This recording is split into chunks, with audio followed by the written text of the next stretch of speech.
নমস্কার, trading journey চ্যানেলে আপনাদের স্বাগত। তো বাজারের সিচুয়েশান সোমবার দিন কেমন যেতে পারে? বাজারের সিচুয়েশান দেখুন, আজকের এই ভিডিওটার কন্টেন্টটা হচ্ছে অনেকটা একটুখানি ভিডিওটা অ্যানালাইজ ভিডিও হবে সোমবারের, প্লাস এখানে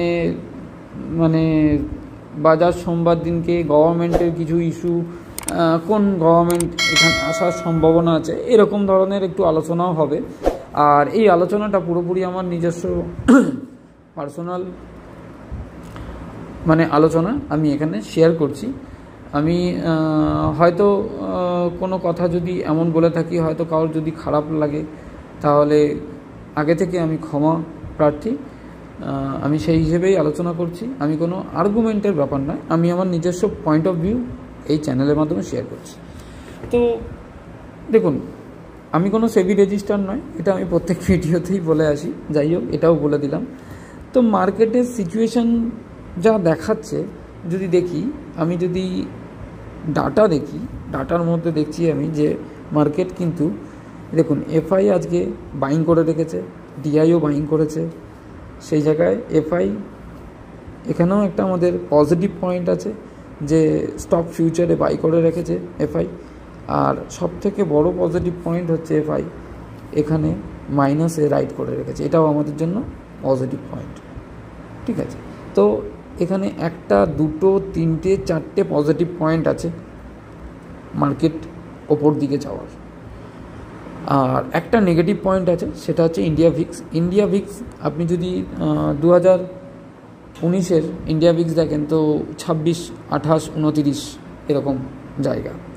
তো সেই তুলনায় ইন্ডিয়া ভিক্সের সিচুয়েশান যা আছে, ঘাবড়াবার কি বলুন তো, এটা বাস্তবটা দেখিয়ে দিয়ে গেছে আগেও মার্কেট। তো এটা নতুন কিছু নয়, তো অত টেনশন নেওয়ার কিছু নেই মার্কেটকে নিয়ে। আমি এটাই বলতে চাইছি, আমার বক্তব্য এটাই। সে গভর্নমেন্ট যেই আসুক না কেন, কেউ অন্য চেঞ্জ হলে মার্কেট নিচের দিকে পড়বে, আর যদি চেঞ্জ না হয় মার্কেট ওপর দিকে উঠে যাবে। এই হচ্ছে ব্যাপার। কিন্তু মার্কেট যেখানেই হোক, সে গভর্নমেন্ট হোক চেঞ্জ, না হোক চেঞ্জ, তবুও মার্কেট কারেকশান দেবে। তফাৎটা শুধু এইটুকুনি জেনে রাখবেন, যদি গভর্নমেন্ট চেঞ্জ হয় কারেকশান আমি এখনই পাবো, আর গভর্নমেন্ট চেঞ্জ না হলে কারেকশান আমি এখন পাচ্ছি না। পরিষ্কার হিসেব হচ্ছে এটা। যদি গভর্নমেন্ট চেঞ্জ হয় তাহলে কারেকশান আমি এখনই পাবো 20,200 লেভেলে, আর যদি গভর্নমেন্ট চেঞ্জ না হয় তো কারেকশান আমি এখনও পাচ্ছি না। যেমন রেড কার্ড পোস্টপন্ড হয়ে রয়েছে, এদিক দিয়ে মার্কেট উঠতে পারছে না রেড কার্ডের জন্য, তেমন এখানেও দেখবেন ওই কারেকশান, যেখানে নিফটির মধ্যে 20,200 কারেকশানটা না, ওই কারেকশানটাও পোস্টপন্ড হয়ে থাকবে, টেনে নিয়ে যাবে, আরও উপরে টেনে নিয়ে যাবে, আরও উপরে টেনে নিয়ে যাবে, ওপর লেভেলে মার্কেটকে নিয়ে চলে যাবে। ঘটনা হচ্ছে সিম্পল এটা। দেখুন, মার্কেট দেখার মতন নজরিয়া অনেক লোকের বিভিন্ন ধরনের। কেউ ডাটা দেখে মার্কেট অ্যানালাইজ করে, কেউ চার্ট দেখে করে, কেউ আরএসআই দেখে করে, কেউ ইন্ডিকেটার, অনেক রকম ইন্ডিকেটার আছে, সেইগুলো দেখে করে মার্কেট অ্যানালাইজ। তো আমি চার্ট রিড করি।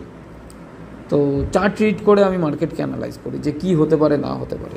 আমার হয়তো অনেক ভিডিও আপনি আমার দেখেছেন হয়তো, যে মার্কেটকে নিয়ে কীরকমভাবে অ্যানালাইজ করি না করি। তো ঘটনা হচ্ছে, দেখুন, এখানে তো আমার পজিটিভ সাইন আমি দেখতে পাচ্ছি, একটা নেগেটিভ সাইন। তারপর হচ্ছে আমি স্টক ইন্ডেক্স অপশন যদি দেখি, ইন্ডেক্স অপশনেও কিন্তু আমার মার্কেটের পজিটিভ সাইন দেখাচ্ছে। দেখুন, নিফটিতে কীরকমভাবে রাইট করে রেখেছে, ব্যাঙ্ক নিফটি কীরকমভাবে রাইট করে রেখেছে, ঠিক আছে, ফিন নিফটি কীরকমভাবে রাইট করে রেখেছে। ফিন নিফটি এখানে মার্কেটের যা সিচুয়েশান আছে, মিড ক্যাপ প্রেশারে থাকলেও, মিড ক্যাপের মধ্যে প্লাসে রাইট করা আছে, মিড ক্যাপ প্রেশারে থাকলেও মিড ক্যাপকে অতটা সাপোর্ট দিয়ে দেবে নিফটি, ব্যাঙ্ক নিফটি। ঠিক আছে, এখানে দেখলেও আমি ডাটা বলবো ওপর দিকে যাওয়ার সিচুয়েশান মার্কেট তৈরি করছে। এবার চলে আসি, যদি আমি গ্লোবাল মার্কেটের দিকে আমি তাকাচ্ছি না বেশি, তাও একবার এক ঝলক দেখে নেওয়া যাক যে গিফট নিফটি। দেখুন, গিফট নিফটি কিছুক্ষণ আগে 40 পয়েন্ট, 45 পয়েন্টের মতন আমি মাইনাস দেখেছিলাম, এখন আবার 18 পয়েন্ট মাইনাস দেখাচ্ছে। ডাও একটুখানি ওপরে উঠেছে, নেসডাকও হয়তো রিকভার দিতেও পারে, নাও দিতে পারে। আমি এটা নিয়ে এখন কোনো ইন্টারেস্ট লাগছে না আমার, সত্যি কথা বলতে গেলে, আমেরিকান মার্কেটের উপরে থেকে। আমি বলছি না যে লিঙ্ক নেই, ঠিক আছে। তো এখন সেরকম হচ্ছে না, কেননা এখন একটা ইন্ডিয়া আমাদের বড় একটা ইভেন্টের মধ্যে জড়িয়ে রয়েছে, এখন আমেরিকা কাউকে মানবে না। তো ঘটনা হচ্ছে, মানে মেন ফ্যাক্ট হচ্ছে এটা। তো অ্যাক্সিস ব্যাঙ্ক এডিআর যদি দেখেন মাইনাসে আছে, এদিকে এইচডিএফসি এডিআর প্লাসে আছে। এ তো কনফিউজ করবেই, মার্কেটকে ভলেটাইল করার জন্য তো একজনকে নিচে থাকতে হবে, একজনকে ওপরে থাকতে হবে, এটা তো বাস্তব ব্যাপার না। আপনি দেখবেন বিগত এই পরশু দিনকার কথা বলছি আমি, ব্যাঙ্ক নিফটিকে আইসিআইসিআই ব্যাঙ্ক নিচে নামাচ্ছে আর এইচডিএফসি ওপরে তুলছে। সারাদিন এক্সপায়ারিতে পুরো একদম প্রিমিয়াম খেয়ে নিয়ে বেরিয়ে চলে গেল, পুরো একদম পকেট থেকে ফুতুর করে দিয়ে বেরিয়ে চলে গেল মার্কেট। পয়সা নিচ্ছে মার্কেট, রিটেলও দিচ্ছে মার্কেটকে পয়সা, সেই জন্য নিচ্ছে, নাহলে নিতে পারতো না যদি না দিতে না। আপনি আমি না দিলে তারা নিতে পারবো। আমি তো এখনও পয়সা দিচ্ছি মার্কেটকে, ইলেকশন টাইম, ঠিক আছে।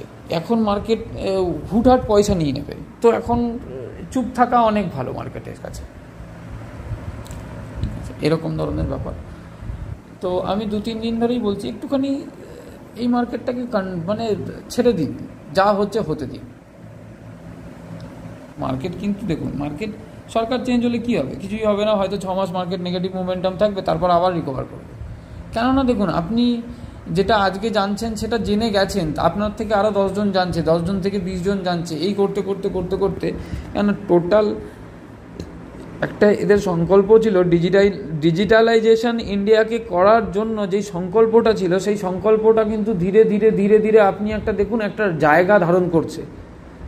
ইন্ডিয়ান মার্কেট ডিজিটালাইজেশনের মধ্যেই কিন্তু আসছে। আপনি যদি একটু গভীরভাবে চিন্তা করে দেখেন যে আপনি প্রত্যেক পদক্ষেপের মধ্যে ডিজিটালাইজেশনের মধ্যে যুক্ত আছেন, তো যেটা ইঞ্জেকশন পুশ করে দিয়ে গেছে আমাদের ইন্ডিয়ার মধ্যে। বেসিক্যালি দেখবেন যে ব্যাপারটা, আমি একটা অরিজিনাল ফ্যাক্ট আপনাদের সামনে তুলে ধরতে চাই, সেটা হচ্ছে ইন্ডিয়ার মধ্যে দেখবেন আপনি যখন মানে ইংরেজ শাসন করে গেছে, আমাদের আফগানরা শাসন করেছে, কি আমাদের বাবরদের আমলে শাসনকাল, সবার কিন্তু কিছু কিছু কিছু কিছু কিছু কিছু কিছু কিছু অংশ আমাদের ইন্ডিয়ার মধ্যে সবার থেকে গেছে আর থেকে যাবে। এটা বাস্তব ঘটনা, এটাকে কেউ আটকাতে পারবে না। তো মার্কেটের মতনই চলবে, অত টেনশন নেওয়ার কিছু নেই। পরের দিনের বাজার ভলেটাইল থাকতে পারে, খুবই ভলেটাইল থাকতে পারে, কারণ ভিক্সকে ওপরে তুলে রাখবে। আমার বিষয় হচ্ছে আজকে চার্ট দেখার আমার একটাই বিষয়, সেটা হচ্ছে 2019-এর ইলেকশন ডেটের মানে সরকার যে স্টেবল ছিল তার ইঙ্গিত কিভাবে দেয়। তার ইঙ্গিত দেয় হচ্ছে সরকার মানে যে ভোটিং পার্সেন্টেজ কম হবে, আপনাকে এটা খেয়াল রাখতে হবে যে কালকে ইলেকশনের পরে ভোটিং পার্সেন্টেজ কত হয়েছে, বেড়েছে না কমেছে। যদি কমে থাকে তাহলে সেটা যেই সরকার আছে তার ফেভারে থাকে, এটা অরিজিনাল, এটা বাস্তব কথা। তো 2019-এর যদি ইলেকশন আপনি ফলো করেন, এই বক্সটা অনেক দিন আগে আমার কেটে রেখেছিলাম, একটা ভিডিও করেছিলাম আমি 2019-এর ইলেকশনটাকে নিয়ে, আমার কন্টেন্টে ভিডিও আছে ইউটিউবের মধ্যে, যদি কেউ দেখেন তো অবশ্যই কমেন্ট করে জানাবেন কীরকম লেগেছিল ভিডিওটা। আর মার্কেট সম্পর্কে যে অ্যানালাইজটা আমি এতদিন আগে করেছিলাম ভিডিওটার মধ্যে, তার অ্যানালাইজটা কীরকম হয়েছিল অবশ্যই আপনারা জানাবেন। আমার ভুল হলেও আপনারা ধরিয়ে দেবেন, আমার তাতে কোনো অসুবিধা নেই। আমি এখানেই কমেন্ট করে আপনার কাছ থেকে ভুল স্বীকার করে নেব, হাত জোর করে, আমি এটুকুনি কথা দিতে পারি। তো দেখুন 2019-এর যদি আমি ইলেকশন দেখি, 2019-এ ইলেকশনে রেজাল্ট কবে ছিল? রেজাল্ট ছিল হচ্ছে 23শে মে। 23শে মের মার্কেটের সিচুয়েশান দেখুন কীরকম ছিল। 14ই মে, 16, 20, 23শে মে।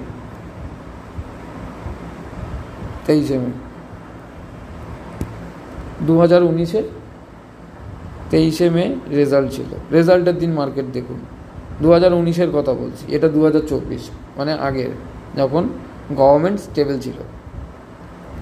তো 23শে মেতে মার্কেট নেগেটিভ ছিল। মার্কেট ঘটনা হচ্ছে, মার্কেট এটা ডেলি ক্যান্ডেল আছে, মানে এক এক দিনের ক্যান্ডেল। তো মার্কেটের যা সিচুয়েশান আছে, মার্কেট এখন যেমন 23শে মে, তারপর দেখুন আবার আপনি যদি এই ক্যান্ডেলটা চলে যান, এটা তো 24শে মে, আবার দেখুন মার্কেট ওপরে উঠে গেছে, মার্কেট আবার ওপরে উঠে গেছে, ওপরে উঠতে শুরু করে দিয়েছে এখান থেকে। এখান থেকে প্রত্যেক কটা ক্যান্ডেল ওপরে উঠতে শুরু করে দিয়েছে। তো ডিপ তো নিয়েছে মার্কেট, এখানেও ডিপ নেওয়াটা সাধারণ ব্যাপার মনে করুন এখনকার মার্কেটে, কোনো ব্যাপার নয়, যখন তখন ডিপ নিতে পারে। যার জন্য আপনাকে অনেক ভিডিওর মধ্যেও আমি এই ইউটিউবের ভিডিওর মধ্যেও আমি বলেছি যে এখন অন্তত পয়সা হাতে রেখে কাজ করা উচিত মার্কেটের মধ্যে। তো এই ডিপটারই তো অপেক্ষা মার্কেটে করা হয়। গভর্নমেন্ট ওটা কোনো ফ্যাক্টর না, ওইসব প্যানিক নিউজ চ্যানেল ধরাবেই, কিছু করার নেই, ওটাই ব্যবসা। সবার একটা একটা করে ব্যবসা আছে, ঠিক আছে, ওটাই ব্যবসা। কিন্তু আপনি তো নিউজ চ্যানেল ছাড়াও তো চলতে পারবেন না, না? আপনাকে তো মার্কেটে থাকতে গেলে নিউজ চ্যানেলকে নিয়েই চলতে হবে। যে যার প্রফেশনে সে করে বেড়াচ্ছে, ঠিক আছে, সেটা আপনি কখনোই একটা ডেমোক্রেসিতে আমিও কখনো তাকে অস্বীকার করতে পারবো না। কেনই বা অস্বীকার করব? নিউজ চ্যানেল আমাদের একটা পিলার দেশের, তো তাকে অস্বীকার করার জায়গা নেই। তো মার্কেট এরকম নেমেছিল 2019-23 মের দিনকে, যেদিন রেজাল্ট আউট হয়, তারপর থেকে আবার মার্কেট স্টেবল গভর্নমেন্ট পেয়েছে, তো মার্কেট ওপরে উঠে গেছে। ফ্যাক্ট যেটা সেটা আমি বলছি। তো দেখুন মার্কেট 2019-এর পরে তো আপনার ধরুন এই ডিপটা যেটা ছিল সেটা কোভিড টাইমের ডিপ ছিল, সেটা তো হলো, সেই মার্কেটও ঝেললো যে কোভিডের ডিপ। আপনি একটা চিন্তা করুন, এই কোভিডের ডিপ থেকে আবার মার্কেট ওপর দিকে উঠলো, তো রিকভার করলো। তো আমরা ভারতবাসী রিকভার করেছি তো এখান থেকে, কোভিড থেকে। দেখুন এখানে তো ক্যান্ডেল আর চার্ট আমাদেরকে সব কিছু বলে দেয়। সরি, এই জায়গাটা কোভিডের ডিপ নয়, এইটা কোভিডের ডিপ ছিল। তো এখান থেকেও তো আমরা ভারতবাসীরা রিকভার করেছি, করে আবার মার্কেট তার থেকেও ওপরে চলে গেছে, এর থেকেও ওপরে বেরিয়ে চলে গেছে মার্কেট। তো ঘটনা হচ্ছে কি বলুন তো, আগামী সোমবার বাজার কেমন হতে পারে সেই নিয়ে আমি যে ব্যাপারটা, আমি জিনিসটা দেখছি যে 2019-এ গভর্নমেন্ট স্টেবল যতক্ষণ মানে থাকে না, মানে থাকার চান্স থাকে, ততক্ষণ পর্যন্ত মার্কেট একটা ধুমকি মেরে থাকে মার্কেট নিচের দিকে হয়তো নামিয়ে দেবে, হয়তো ইনভেস্টারদের একটুখানি এদিক ওদিক করাবে কি মার্কেটে। কিন্তু আপনি একটা জিনিস দেখবেন যে আমার মনে হচ্ছে না যে মার্কেট সোমবারে বেশি মানে ভলেটাইল হতে পারে, কিন্তু ক্লোজিং মোমেন্টাম বেশি বড় দেবে না, 1 থেকে 1.5%। আগের যা ডাটা, সেই ডাটা দেখে আমি বলছি 1 থেকে 1.5%-এর মোমেন্টাম দেবে। 2019-এ যেরকম মোমেন্টাম দিয়েছিল সেরকমই মোমেন্টাম দেবে। যেদিন মার্কেটে ইলেকশন রেজাল্ট, এক্সিট পোল, মানে সোমবার তো এক্সিট পোলের মানে হাওয়া উঠতে শুরু হয়ে যাবে মার্কেটের মধ্যে, তো ওই কারণেই ওই দিনকে up down both side momentum দেবে। কিন্তু যতক্ষণ না এই 22,500 এই লেভেলটা না ভেঙে উঠছে, ততক্ষণ মার্কেট কিন্তু রিস্কি জোনের মধ্যে এখনও পর্যন্ত নেই, আমি এটাই বলবো। আর মার্কেটের যা চার্ট প্যাটার্ন যদি ব্যাঙ্ক নিফটির মধ্যে দেখি, আমি এখানে কোনো লেভেল টার্গেট সেরকমভাবে করছি না, এটা জাস্ট একটা কন্টেন্ট ভিডিও করছি আমি, যে সোমবার দিনের ভিউ কী আসতে পারে মার্কেটের মধ্যে। যদি এখানে আমি আবার নিফটি চলে এসছে, আমি যদি এটা ব্যাঙ্ক নিফটির মধ্যেও দেখি, ব্যাঙ্ক নিফটির মধ্যে যদি ভিউ দেখি, তো ব্যাঙ্ক নিফটিও দেখুন বুলিশ কন্ডিশন, বুলিশ ফেসেই আছে। মানে এখান থেকে এই জায়গাটাকে রিটেস্ট করে যে লেভেলটা দিয়েছিলাম, আমি ড্রয়িং তো আমি মুছি না, যেই থেকে করি আমি সেই ড্রয়িংয়েই কাজ করি। তো দেখুন যেই জায়গাটা দিয়েছিলাম সেই জায়গাটাকে রিটেস্ট করেছে, রিটেস্ট করে প্রপারলি যেই বলেছিলাম যে এই জায়গাটা পর্যন্ত রিটেস্ট করতে পারে, রিটেস্ট করলে এই জায়গাটা থেকেই বাউন্স নেওয়ার সম্ভাবনা বেশি আছে মার্কেটে। তো এই জায়গা থেকেই বাউন্স নিয়ে মার্কেট প্রপারলি 48,800-র ওপরে গিয়ে, মানে 48,800-র ওপরেও চলে গিয়ে 48,983-তে মার্কেট ক্লোজিং দিয়েছে এই লেভেলে। তো 48,800-র ওপরে যখন আমরা চলে গেছি, তখন 48,800-টা তো একটা স্ট্রং জোন আমাদের হয়ে যাচ্ছে। এই যে 48,800, এখনও আমি এটাকে ডিলিট করব না, এটাকে আমি রাখবো। এর ওপরে আমি আর একটা মানে সাপোর্ট ড্র করে দেবো, তাহলে পরের দিনের জায়গাটা বুঝতে সুবিধা হবে যে আমি ভিডিওটা করেছিলাম। তো এটাকে আমি রাখবো। তো দেখুন মার্কেটের সিচুয়েশান হচ্ছে সোমবার দিনকে আমার ভিউ যেটুকুনি মনে হচ্ছে একটা গ্যাপ আপ ওপেন হওয়ার সম্ভাবনা খুব বেশি দেখা যাচ্ছে স্টকেজ ডাটা দেখেও, আর এদিকে চার্ট অ্যানালাইজ করেও যা দেখা যাচ্ছে গ্যাপ আপ ওপেন হওয়ার সম্ভাবনা দেখা যাচ্ছে। যদি আমি এটাকে 15 মিনিট ক্যান্ডেলে চলে যাই, 15 মিনিট ক্যান্ডেলে কী ইনফরমেশান দিচ্ছে দেখুন।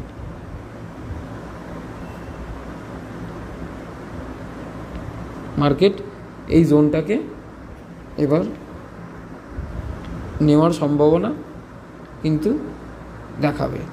অবশ্যই ভোটিং ব্যাপারটা হচ্ছে কি বলুন তো, অবশ্যই মার্কেটের পজিটিভ মানে নিউজ আসতে হবে। পজিটিভ নিউজ মানে গভর্নমেন্ট স্টেবল থাকতে হবে। আর মার্কেটে এরকমই নিউজ এখন বেশি আসছে। আর যারা যারা মার্কেটের এইসব ইলেকশন অ্যানালাইজার আছে, তাদের কিন্তু অ্যানালাইজের মধ্যে যে গভর্নমেন্ট স্টেবল থাকার সম্ভাবনা বেশি আছে। তো ঘাবড়াবার কোনো ব্যাপার নেই, ভলেটাইল থাকলেও থাকতে পারে মার্কেট। আর যদি গভর্নমেন্ট, আমি আর একটা কথাও বলে রাখি, যদি গভর্নমেন্ট চেঞ্জ হয় তাহলে আপনি ওটা মনে করে রাখবেন যে মার্কেট নিচের দিকে নামবে, তো আপনার অপরচুনিটি আপনাকে দেবে সেই টাইমে।